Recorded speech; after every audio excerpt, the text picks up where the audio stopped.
அனைவருக்கும் வணக்கம். நீண்ட நாட்களுக்கு பிறகு கோலம் அப்லோட் பண்ணியிருக்கேன். இது பிகினர்ஸ்க்கான சின்ன கோலம்தான். 5 புள்ளி, சந்து புள்ளி 3ல் நிறுத்துகிற மாதிரி உள்ள சின்ன புள்ளி கோலம். சின்னதாக ஸ்டார் போட்டு நடுப்புற இந்த மாதிரி டிசைன் போட்டுக்கணும். நம்ம சின்ன கோடு கோடாக போட்டு நுனியில் வந்து புள்ளி வைக்கிறோம். புள்ளி வச்சு அந்த புள்ளியில் எப்படி டாட்ஸ் வச்சுக்க வேண்டியதான்.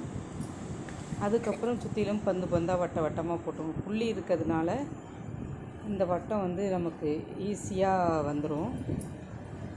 நடுப்புற அப்புறம் அந்த புள்ளியில் வந்து சிகப்பு கலர் வச்சுக்கிறோம். சுற்றிலேயே இந்த பந்து மாதிரி வட்டமாக வருதில்ல, அதில் வந்து கோடு கோடாக போட்டு வலை பின்னல் மாதிரி வரைஞ்சிக்கிறோம். அந்த ப்ளைனாக விடாமல் வலை பின்னல் மாதிரி வரைகிறதுல வந்து புள்ளியாக ஒரு புள்ளி வச்சுக்கிறோம்.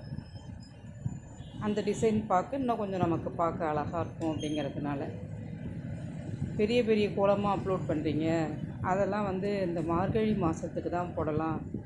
தினசரி போடுற மாதிரி சின்ன கோலங்களாக போடுங்க அப்படின்னு நீங்கள்லாம் கேட்டுக்கிட்டதுனால சின்ன கோலங்களாக அப்லோட் பண்ணுறேன். இது பெரியவங்கள் முதல் சின்ன குழந்தைங்க, சின்ன பிள்ளைங்க வேணாலும் இந்த கோலங்களை போடலாம். டெய்லி செவ்வாய் வெள்ளிக்கிழமை வந்து நம்ம படிக்கோலம் போடுறோம். மற்ற நாட்களில் வந்து இந்த மாதிரி பூக்கோலம் போடலாம். சின்னதாக அழகாக பூக்கோலங்கள் போட்டால் பார்க்க அழகாக இருக்கும். ஒரு பூ மலர்ந்துருக்கிற மாதிரி இந்த கோலத்தை பார்க்கும்போது மனசு சந்தோஷமாக இருக்கும். வீட்டு வாசலுக்கு அழகு தருவது கோலங்கள் தான். கோலத்தை பார்த்தோன்னே மகாலட்சுமிக்கு அவ்வளோ பிரியமாக இருக்குமா. ஒரு வீட்டு வாசலில் வந்து அந்த கோலத்தை பார்த்துட்டு தான் சாமி உள்ளே வரும்னு சொல்கிறாங்க.